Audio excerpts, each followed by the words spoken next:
Thank you very much, everyone. Welcome back. Hope you had a good couple of minutes in the bar. Everyone bought a book, yeah? Good. Excellent stuff. Right, okay, we've got loads of great questions, and we'll get to some of those over the course of the next half an hour, 40 minutes or so. We've got some brilliant ones for all of our. There's just a few more down there as well, which we'll mop up in a minute. But first of all, Malcolm, can you say happy birthday to me, please, from Bertie? To Bertie? Bertie. To Bertie. Oh, happy birthday, Bertie. Happy birthday to you. Happy birthday to you. Happy birthday, dear Bertie. Happy birthday to you. There you go. This is a question from Dave Turnbull. It's for both Bob and for Malcolm. It's quite simply, why is there not a statue of Joe Harvey? Good question. Good question. I think we were just talking about earlier on, you know, last time I saw Eddie was to say that he brought someone forward to beat our manager, which was Joe Harvey, if you remember, all the ones who remember. What a great record he hit at Newcastle United. He was skipper 51-52 when they won the FA Cup. 55 he was coach. He got promotion 1965. Then won the first cup 1969, we got the cup final in 74. And he was around that club for 30 odd years, or maybe more. And he was just a great manager. Obviously, as time goes on, people forget what he did. But for me, he was one of the best servants as a manager and player at Newcastle United. But he wasn't, I've got to say, he wasn't, he was a youngster's man, he was quite blunt at times.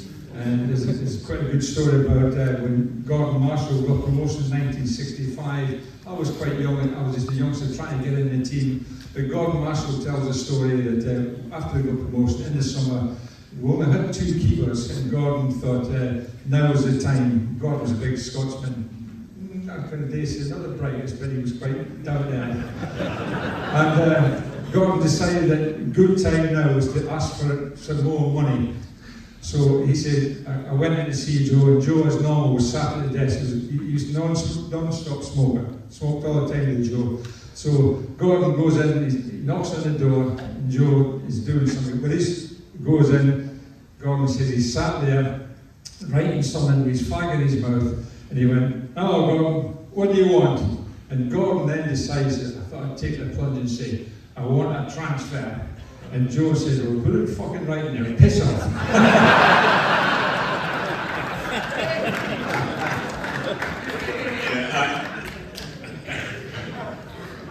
I think Joe Harvey in these recent times has been hard done by the club, in all honesty. There's a statue of Bobby Robson who won nothing. A very good manager, Bob, and he was my manager when I was at Fulham, for heaven's sake, and it got me started. But with Joe, Bob's just read out the list of all the things that he won for Newcastle United. No other manager can get anywhere near that record, and yet all there is a plaque around the arse end of the club, opposite the Strawberry, and even then the club messed it about, and it was going to be in one place, and then it was shifted somewhere else, and I really did feel that it was that he was very, very hard done by, and I got quite annoyed about it, in all honesty. I think Mark, I don't know if there's any boys from the Fairs Club here tonight, but there's some of the boys who formed, it's now called the Fairs Club. When they watched us in the Fairs Cup, they formed this, if you like, squad of people, and they have continuously said about there should be a statue for Joe Harvey, because that was their era, and as Malcolm rightly says, that there is people getting statues there who didn't do as much in our time, anyway, and quite disrespectful almost. The boys from the Fairs Club had to actually get the money to put that little Mickey Mouse plaque up. Albeit, to be fair to Newcastle United, they did contribute to that, so I'm not saying against that. But I think it's been ongoing, and I get it all the time from them saying there should be a statue for Joe there and all this. I say, yeah, but I think there might, I can say this, there might be something going on in the background. That's all I'm prepared to say on that one, because I do know they've written to the club and said there should be a statue of Joe. And when it comes to winning things and being the manager that he was and the seller that he was, because he was a scout for the years after as well. So I think something might develop that, but I'm not in a position to say anything whether it's going to be definite or not. But definitely, if there's going to be a statue of anybody else, it should be Joe, because he was a great seller. I'm sorry to say that. You worked with as well when you were a kid, weren't you, coming through, so you'll have recollection of him too. But this is from Paul, who says, Clarkie, who was the best player you ever played with and against? Oh, well, against is a symbol of Anna-net. Easy when Juventus in Europe is played against Zidane, and you're not going to in European competition. In domestically, during our era, you weren't going to get better than Scholes and Key as a partnership. They had everything. Best player, well, we spoke quite a bit about him already. And I think, in my opinion, obviously I was a bit too young to watch Malcolm. I've seen stuff with him, and obviously Bob being the captain of our last ever trophy team. But for me, Peter Beardsley was just a magician. Peter was the number 10 before the number 10 rule was made in tactical football. Peter would come and get the ball in deep positions and either put that inch-perfect pass through to the striker or go on an amazing dribble himself and score wonder goals. And Peter scored some absolute wonder goals that, if you hadn't worked with him on a daily basis, you'd think they were a fluke.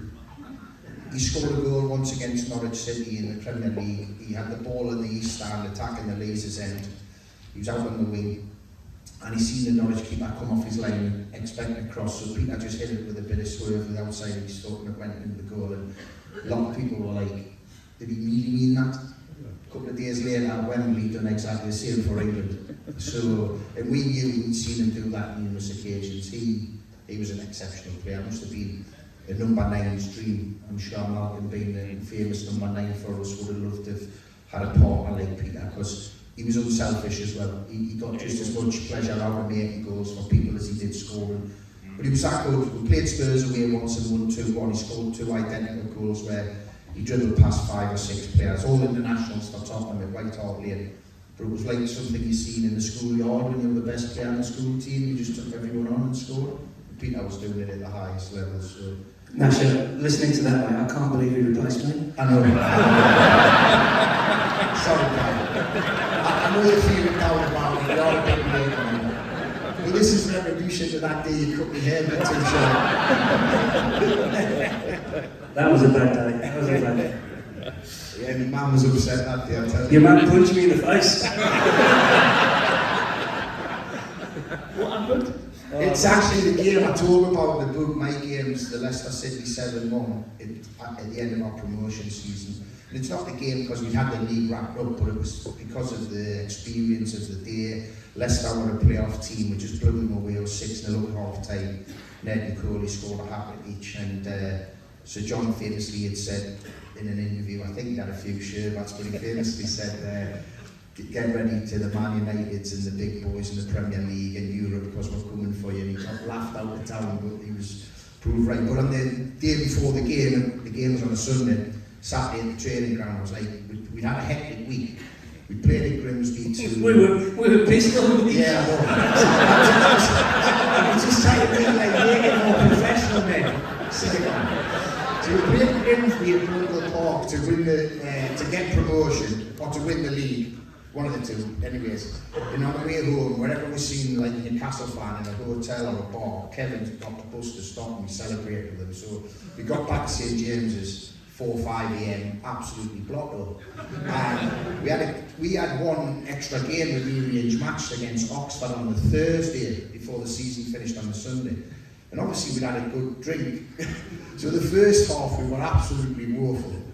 And that was probably the game where I was telling you I seen like 5 balls coming the road. And we were losing 1-0. Typical Kevin, he took out celebrating, but typical Kevin, he came in at half time and he said, that's an absolute disgrace. You're short-changing the most important people in this football club. And he pointed to the stands and he said, the fans. And he said, in fact, it's that shit, I'm leaving.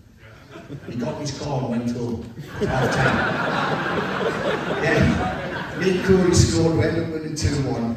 And then obviously we had this on the Sunday. So on the Saturday, I hadn't had time and I had the skinhead then. So suddenly I said to the lads, I can't get time to get the balls, I need a haircut. Oh yeah, I'll do it for you. What blade do you have? What blade do you have? I said, oh, just a 3. So hold on. So my wife and my daughter are both hairdressers, so I got all the gear. And he said to me, Ned, he said, I ain't got time to cut my hair. He said, leave it with me, mate. I'll bring the clippers in tomorrow. I'll sort it out. I won't mess you about. I'll sort it out. So, what do you have? 3. So, all right, he's coming and saying, this is looking magnificent. You're going to be happy with this. So, finishes saying, I'll have a look. I've done a 1. I look ill. So we managed to come to all the games, so she'd get there early. But she was like, we went out to the warm-up and apparently the story is she was saying like your brothers and sisters, where's Lee? There he is. Oh my God, what's he done with his hair? Is he ill? So what she found out was him when he came into the players' lounge, she gave him a slap across the top. Quality. This is from Simon Brett. It doesn't actually say who the question's for, so Dave. Oh, there you go. What's the worst tackle each of you have ever received? Ned, do you want to go first? Worst tackle. I tackled somebody or somebody tackled on me. The one you received? I received, right. So I'm at Walsall in 86, 87, something like that. And do you remember a big centre half called Doug Rugby? Yeah. Aberdeen. Yeah, he got to be quite old, yeah. Played for Chelsea, good player. Big Doug was playing for Donny, and I was at Walsall. And he kicked me on the halfway line. And I thought, right, I'm going to smash him. Not knowing that this guy was one of the toughest guys in football at the time. So I booted him, and he's not moved. And I thought, shit, I'm in trouble.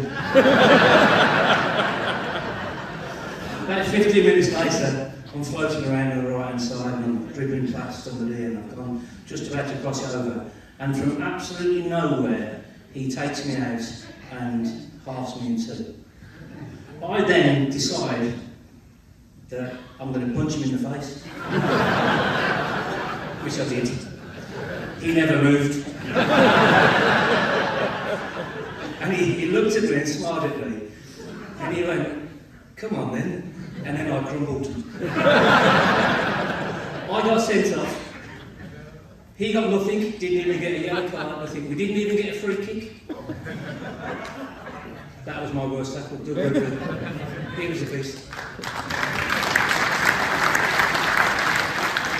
Mine wasn't really a tackle, mine was just an assault. I was 15 and at the time I was playing in the reserves, and the reserve league then was what it really should be. We were playing against men, senior players, so my first 3 or 4 reserve games as a 15-year-old boy, I went to Old Trafford and played against Brian Robson, England captain who was coming back from an injury. The week later I was at Anfield playing against Jan Mulvey, and then the week after we played Leeds at Ellen Road. And Vinnie Jones was just coming back. We all know what's happening. 2 minutes in, he's just hit us with an elbow and broke my nose and stood there and said, take that back to your fucking geography lesson in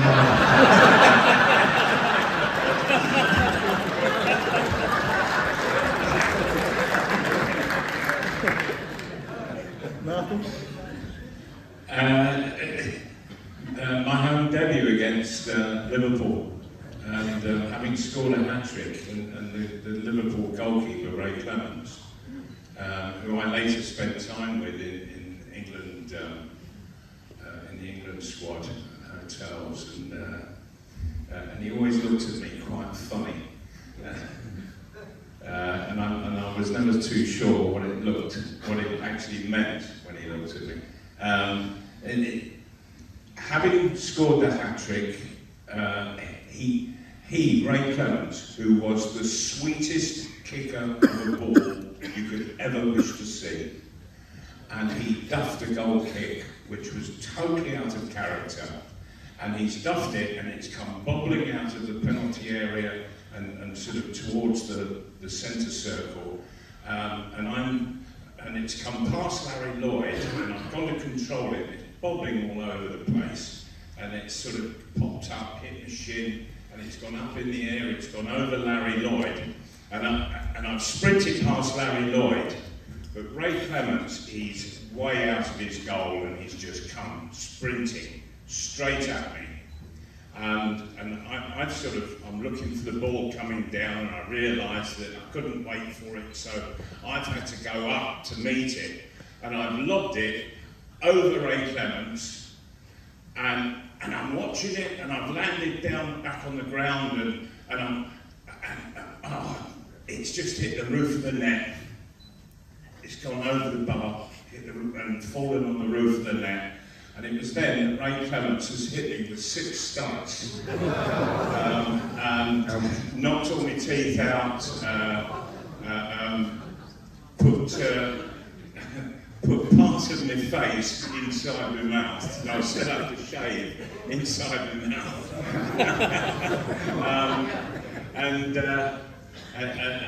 So I got carried off from that, and that's just about the worst thing. And I swear it was purposely done, because I'd never seen Ray Clements duff a goal kick ever.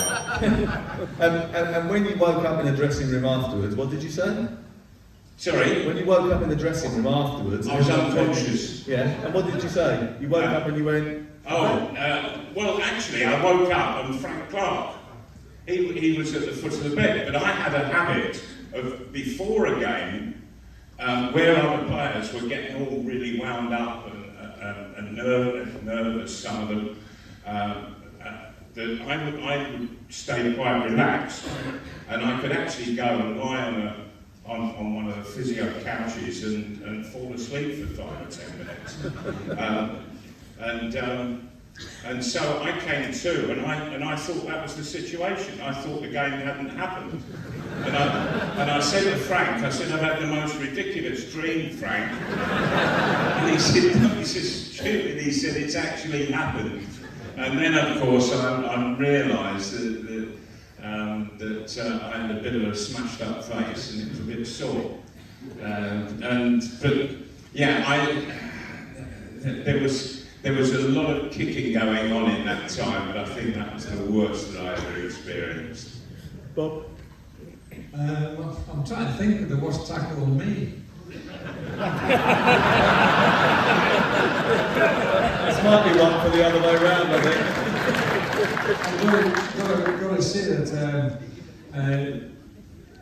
I'm very proud of this record, actually. I never ever got sent off my career, either as a young schoolboy right through even in 5-a-sides and over 35 and all the rest of it.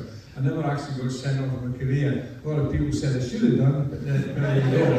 I honestly don't think the people I didn't like playing against, and he got a bad name for it, was Norman Hunter. Now, I played against Norman Hunter as a youngster for the Ends, which was a junior team of Newcastle, against him when he was at Leeds, and he came from Reckitt, so he was a local lad. But him and I used to go 50-50. I knew when I was playing against him, because I played against him as a youngster, 15, 16-year-old, and we were always hard, but fair.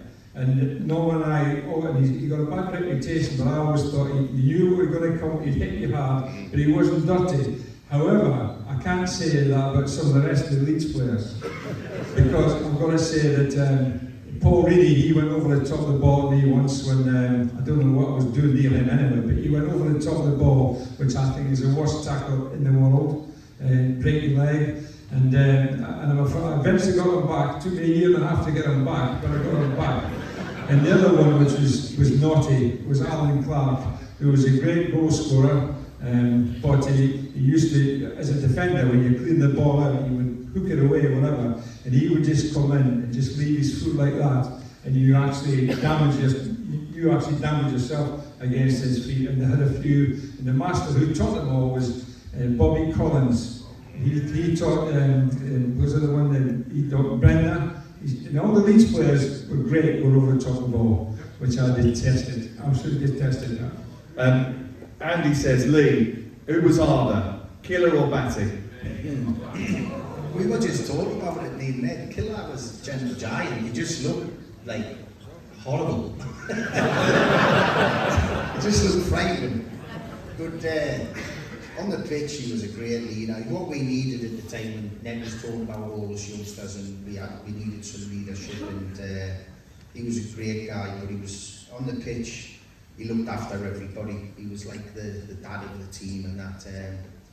But yeah, the most frightening thing about Killer was because of his such thick tash that he sucked on a pint and dug 3/4 of it. Most of it was on his tash. That's why he could drink so much, because not much of it was getting down his throat. It was just all dripping down his. But Bats was a very good player, but he was also tough. I mean, a great story once in training. We had a young Dutch lad called Brian, what was it? Brian Penis. And he had a bit of the Dutch arrogance, but he couldn't back it up with the play. And Bats was actually on this Brian's team in training in a kickball session, and Bats rifled the ball in with one of his, grass cutting passes that he used to hit lovely both feet. But he chased after the passing 2-footed Brian, but he was actually in his team. Kenny Dalglish was like, "That's what you do," and he was like, "Ah," he said, "little knob, and he." He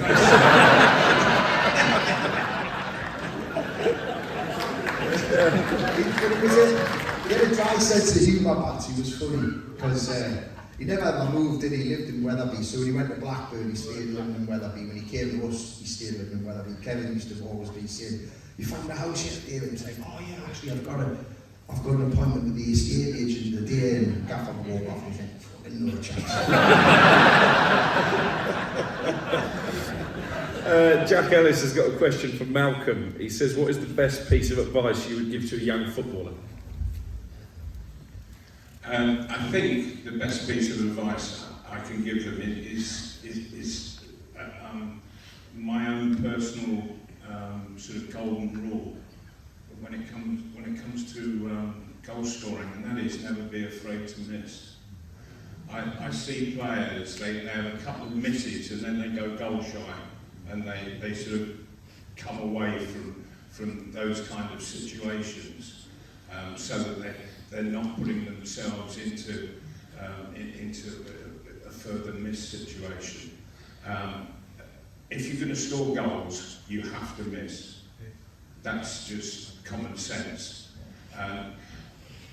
And when that's happening, what you have to do is work really hard to change the odds so that the more shots you have, the more goals that go in, and that was the logic by which I work by.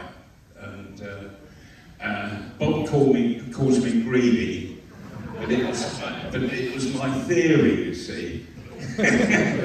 Philosophies were on the train. Keep shooting. Absolutely. David James says, what was the impact of Andy Cole in that season that he walked in? Did you always know that he was going to be a great goal scorer? Yeah, he was a fantastic goal scorer in training, not just on the pitch as well. Cole used to score. We'd have small-sided games with Kevin and stuff, and it'd end up 9-6 or whatever the score was going to be. And Cole would always be up there with the top goal scorer. But I only played with him for the best part of a couple of months, really. You know, we had a very good partnership together for a very short period of time. But you knew straight away, as soon as he came into the dressing room, this kid was going to go on. You really did, because he scored all the time. He was just a natural finisher. Sorry? I think someone said they should never have sold him. Did you go along with that, Lee? You were there at the time, I think, when they sold him. Yeah, I think they sold him cheap, to be fair. You know, and maybe a little bit too soon. But he was a marvellous player, really was. What was that like, Lee? Because obviously we remember King Kev coming out on the steps to sort of appease the fans who were angry. Were you players shocked? Both sides of it, because I was big pals with Coley. I knew Coley before he came to the club. We'd come through the youth ranks together. And so when we got him, I knew we were getting an exceptional player. So we were really good mates. I mean, a couple of stories about Coley was, people thought he was arrogant and aloof. He was actually very quiet and insecure of himself. He was a bit of a nervous character. And when he came in Newcastle, everyone talks about how it's like, it's so intense, everyone wants to talk and stop me in the street, in the supermarket, the garage, whatever. And he wasn't arrogant about that, he just didn't feel comfortable with it. So I remember him bringing us up one day and he said, will you help us move in? I've just found a house. And I says, yeah, of course I will, no problem. I says, where is it? He said, Crook. I said, where's fucking Crook? I said, well, you're from the northeast. I says, I know, and I don't know where the fuck Crook is. It's in the outskirts in Durham there. So I moves him now. I'm thinking, what's he doing here? Like, so speaks to gets in the train the next day, goes to see the captain. I says, help Cole move in. Like, I says, he's gone to Crook. He says, well, he can't live here. You know, so it's like, he's like, yeah. So a couple of days later, Freddie had an apartment in Jesden and got him moved into that. But the move to Man United, we were pals and they went and get a flat opposite each other. We used to take turns in the train and he would drive one day and then make turn. So it was his turn. And clock's getting closer to the train. I'm thinking, where is he? Banging on his door, no answer. And I thought, well, no chance of my being late and getting fined. I'm just driving to the training ground. And as I drove, just pulling to the training ground in Durham, I get to call and he says, mate, sorry, I couldn't tell you, I was sworn to secrecy. I just signed for Man United. And I said, well, I'm fucking 2 minutes later and I'm getting fined, that new sign on fee, but I help them make fucking fine. Because Ned said it was, his goal record is ridiculous for Newcastle, and obviously he went to Man United and won major trophies. I think it soured a little bit because of how it went. But Kevin being Kevin was a manager who always would back his judgment. And what people don't know about, a couple of months earlier, we were hanging around with loads of spare time. We were hanging around the old Milburn reception, me and Coley, and Terry Mack and Kevin came out of Kevin's office in the reception there, and they're like, what are you two up to? I said, oh, I'm just messing around. I said, come with us. Got us in the car, and we went to Anfield, and we watched Liverpool play QPR.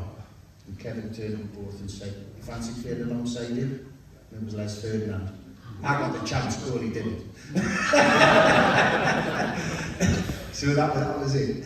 Yeah, they were the things Kevin would do, a little bit different. James Carr says, Malcolm, what was it like to score 5 goals for England? It was, the whole situation was quite bizarre, to be honest.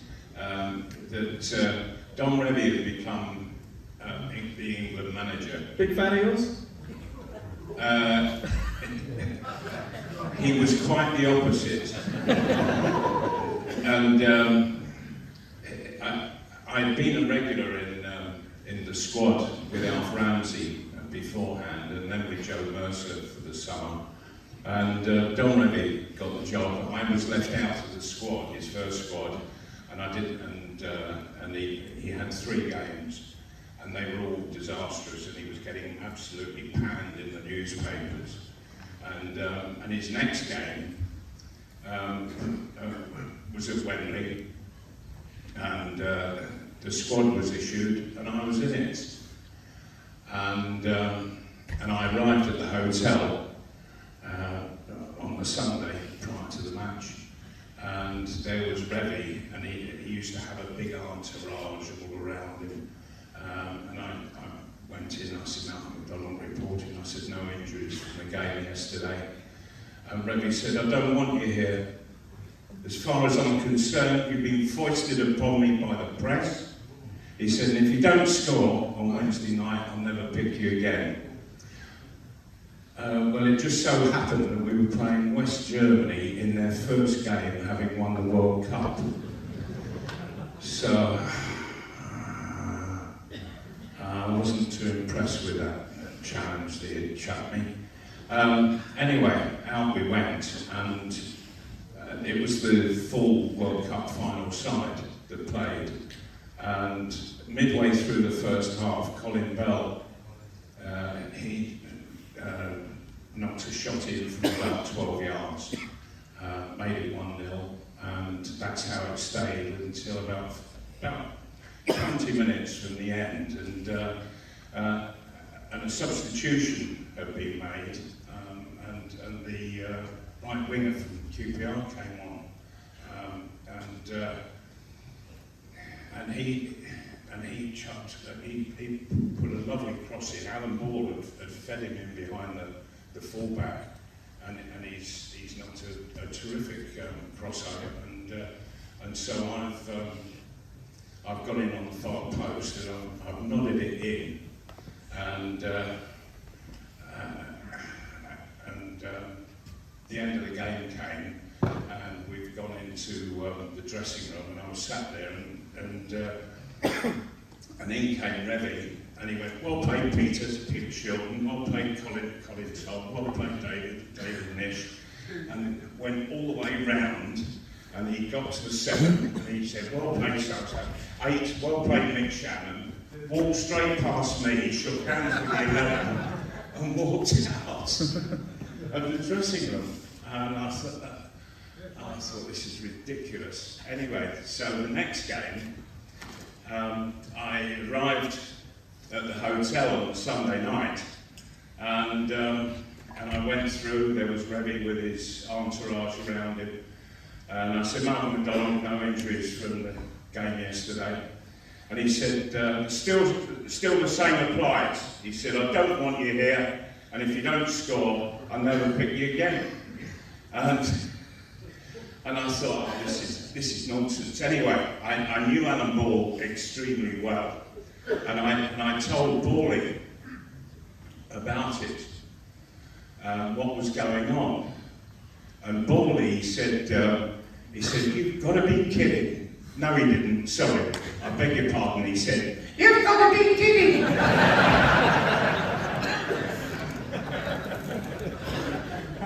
I said, no, I am not. He said, you leave it with me. So, on the day of the match, having trained in the morning, we had lunch, we went to bed for a bit, but then we got up and we had a team meeting. The team was named, I was playing, and we listened to the team meeting going on, the instructions from Revy, and we then had 10 minutes to go and get our bags, get onto the bus and leave for Wembley. And as everybody was leaving the room, Bally, he gestured to me to go over to him. He then gestured to Alan Hudson, and he gestured to Mick Shannon to come over.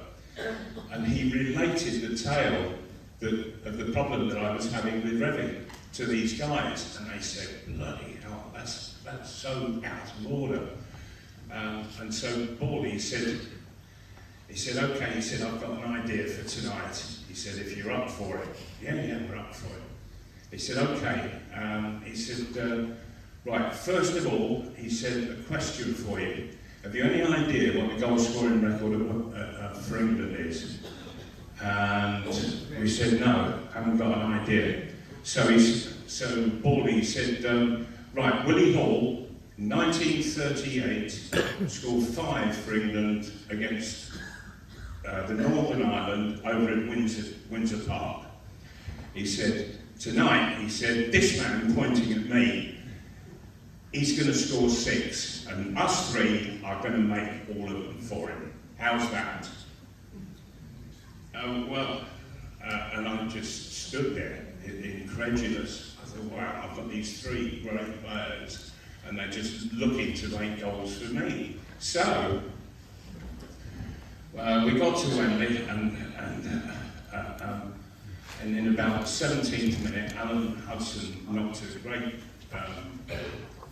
free kick in. Dave Watson, big Dave Watson, he was on the way to, I pushed him out of the way and got my head to it. That made it 1-0. Bawley came running across to me and said, "That's your first, 5 more to go." And then a bit later on, Mick Shannon pulled the ball back, and I was able to duck and head that. Oh no, I volleyed that one in to the far corner, and Bawley's come running up to me again. He's gone, "That's your second, 4 more to go." Half-time came and went, and we were out for the second half, and Kevin Keegan did a little bit of magic on the left-hand side and pulled it back, and I ducked and headed that one in. And Bawley's come running across to me. He said, "That's your first hat-trick, now you get your second hat-trick." And then a sub came on who started knocking some great crosses in, and over the ball's come for one, and I've got up on that one, knocked that one in. Ball is, "That's 4, he said. "You've got 2 more yet to go." Another cross came in, and I ducked on that one and headed it in. And Bawley said, "Right," he said, "you've equalled the record," he said, "for England." He said, "But now, and you've got the record at Wembley, but," he said, "you go for the outright record. 1 more goal, 1 more." Well, as it so happens, I did score another, but it was disallowed for somebody else being offside. And I did hit the post, but it didn't half hurt. And then the final whistle went, and we were at the very far end to the tunnel, and we were shaking the Cypriot hands after the game, saying well played. And I looked, and above the tunnel in those days, there was a sort of like 6-foot square digital thing that would light up and tell everybody what the score of the game was. And I saw it go blank and carried on shaking hands, and then it relit, and I looked, and it said, "Congratulations, Supermac 5, Cyprus 0. And I just stood and looked at that, and I thought, well, that's all my boyhood dreams come true, all in a night.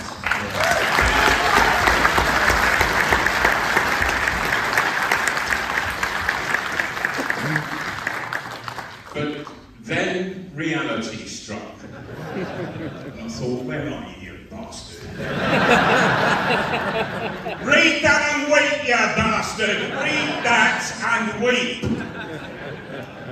He came into the dressing room, he went all the way round, Peter Shilton, Colin Todd, and well played, walked straight past me again, shook hands with the outside left, and disappeared out the thing,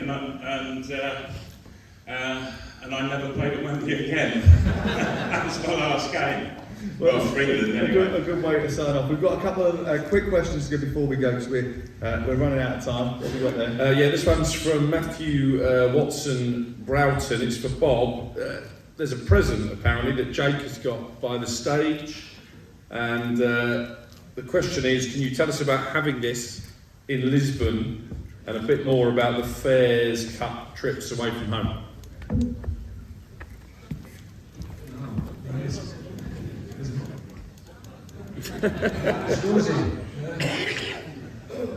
There's a story behind that. Is it here? Can't remember the story. Yeah, it's coming back now. Yeah. Do you want to open it? In the the early days of the first. That's through the wine fault. No, in the early days of the first cup, we played in Lisbon. One of the games we played in Lisbon, and we had a good result. It was one of the very early games I played in, because I missed the first night against Feyenoord. I think it was the second night, and we were staying in a lovely hotel in I think a nice little place, Cascais, in the Portuguese coast. That's where the hotel was, and obviously we had to travel to Lisbon by bus. We got a great result. We came home, and then we all decided, right, let's go and have a few drinks. And we're a bit naive at the time, so me being skipper, I sort of said, right, in them days, all the press boys were with us. John Gibson, etc., Tony Bullimer, Bob Cass, all these guys were part of the club, if you like, and certainly the players. So we went in, we had a fantastic night, and I didn't know what to order for the drinks, but I went to local wine, and it was, of course, Matthias Rossi. So we finished up, you can imagine some of the jolly lads, but we're all drinking Matthias Rossi, because it was cheapest chips. So we thought. So we're all giving it wine. We had a fantastic night, and everybody was having a great time. And John Gibson famously wrote his match report, and he was.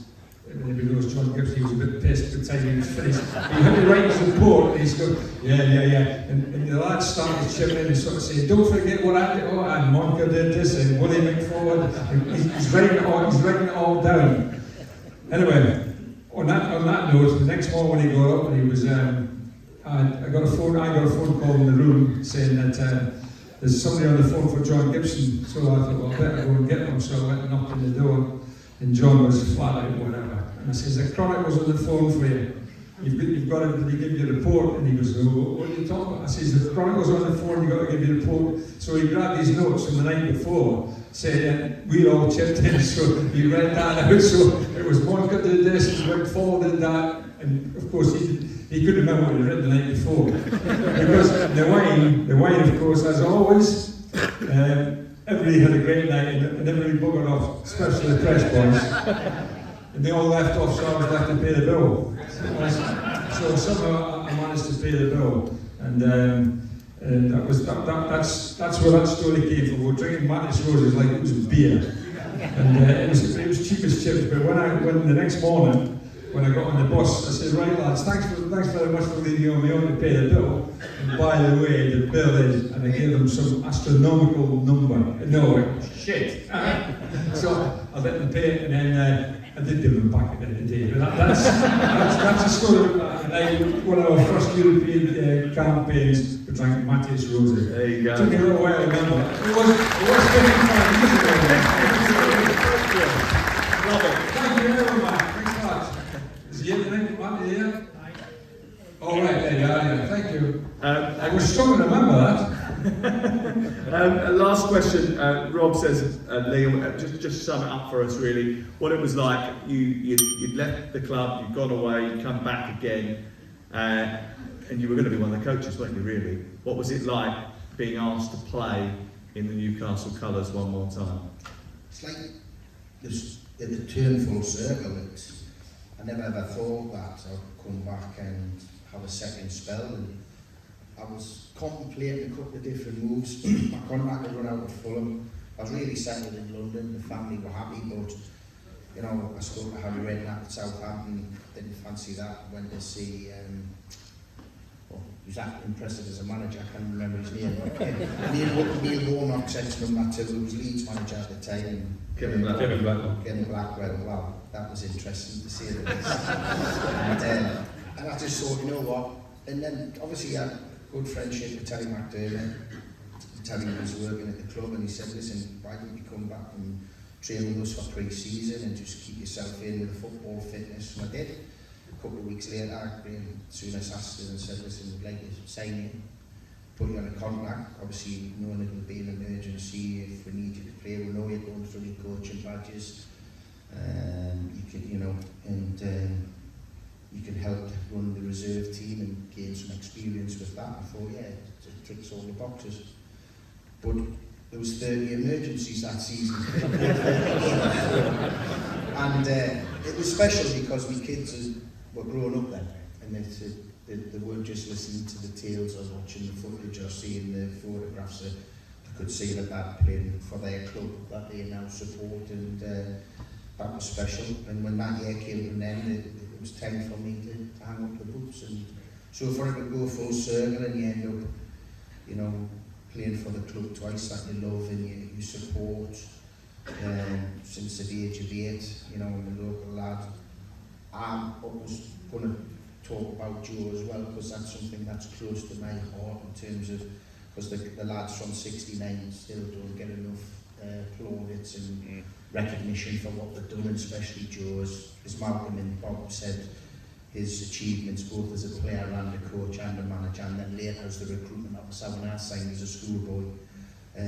You know, he should be recognised more than he has been, and those lads should as well. And this group of players, for me, are the closest thing, and could be the next, the team that breaks that hoodoo in terms of bringing that elusive trophy back. I've always said the next manager who was to do it would be then getting a statue at St James's, which means that obviously Joe, the great Joe Harvey, should be the same. So great Right, okay, so we're here with the legend of TalkSport as well. We're just busy plugging your book as well. You've just done an event in Newcastle here. What is the book and where can people go for it? Yeah, so it's Newcastle Match of My Life, and it's available on Amazon. I think it's available at Waterstones as well. And actually, anyone who follows me on Twitter, I've got some copies signed by Dan Byrne and also by Eddie Howe. So if they want to DM me, then we can try and sort something out. But yeah, basically, it's more than 20 Newcastle legends, past and present, reliving their favourite games for the football club. We've got Alan Shearer's in there, Dan Byrne, who's on the cover, is in there, Les Ferdinand, people like Tamori Ketsbayer, right back to the days of Bob Moncur, who was at the theatre tonight to launch the book. So we think we've covered a lot. Yeah, we're a bit of a transfer guru as well, so can you give us any little tips or tricks on what you expect with the Newcastle January transfer window as well? Is there going to be much of a budget? What do you generally expect? I think they're going to have to be creative, and I think the ruling that they can sign players from Saudi Arabia could be quite key. Do you think they'll do that? Do you think they'll dip into Saudi markets? I think potentially. One name that's been mentioned to me is Gabri Vega, who was a player they were interested in before, so keep an eye on him. And I do think the interest in Calvin Phillips is genuine as well. The question is, do Manchester City want to help Newcastle get stronger? We'll find out in January. Yeah, what would you say? I mean, there's a long time till January as well. There's probably a few more injuries for Newcastle to pick up between now and then as well. What would you say are the key positions as well that Newcastle need to strengthen, would you say as well? Well, obviously midfield, because of the Tonali situation. I think they need a replacement for him. I think they're probably still a striker short. I love Callum Wilson. I know him well from when he was at Bournemouth, but he does struggle to stay fit. When he is fit, I think he's terrific. Same with Alexander Isak, who's a major talent, but again, just picks up these niggly injuries. So probably a forward as well. I think they'll be the two key areas. And listen, long term, keep an eye on Aaron Ramsdale. Played under Eddie Howe at Bournemouth. Clearly he's going to have to leave Arsenal. I wouldn't be surprised if he's a target for the summer window. It could be that they're fighting it out in the future for England's number one. If you were Southgate, I know obviously he's got his favourites and stuff like that, how do you position the England goalkeeping situation? If you were in charge, how would you position it? Well, I think the tragedy for Ramsdale is I think he was probably pushing Jordan Pickford quite close, and then obviously Mikel Arteta, crazily for me, has decided he's not good enough. I think Nick Pope, from a Newcastle perspective, I think he's got genuine competition for that number 3 spot from Sam Johnson at Crystal Palace. So it's going to be a really fierce battle between the two. Yeah, and then lastly, just predictions for Newcastle this season. So where do you think Newcastle, how deep do you think we'll go in the Champions League? About cup competitions and then obviously Premier League as well. Where do you think Newcastle will end up this season? Well, I'd love to see them stay in the Champions League as long as possible, because I think those big European nights under the lights at St James's Park, there's many of them in the book, particularly that game against Barcelona when Asprilla scored his hat-trick. I think it's just about the best occasion in English football. If they were to miss out and finish third, I think they should really target the Europa League, because there's a Champions League place at the end of it, and the top end of the Premier League is so tight this season, you've got to take every advantage you can get. I really hope they're part of the Champions League family for as long as possible. Yeah, and then you're a national journalist as well, so you'll have seen the coverage as well. When Newcastle get picked up in Champions League, what sort of numbers does that do compared to what you used to do? Well, put it this way, TalkSport have got a team flying out to Paris in midweek. We don't necessarily fly out to every Champions League away games. The audience is going to be massive. We know the passion for football in this city. They've obviously beaten PSG at home in what was a fantastic, historic night for the football club.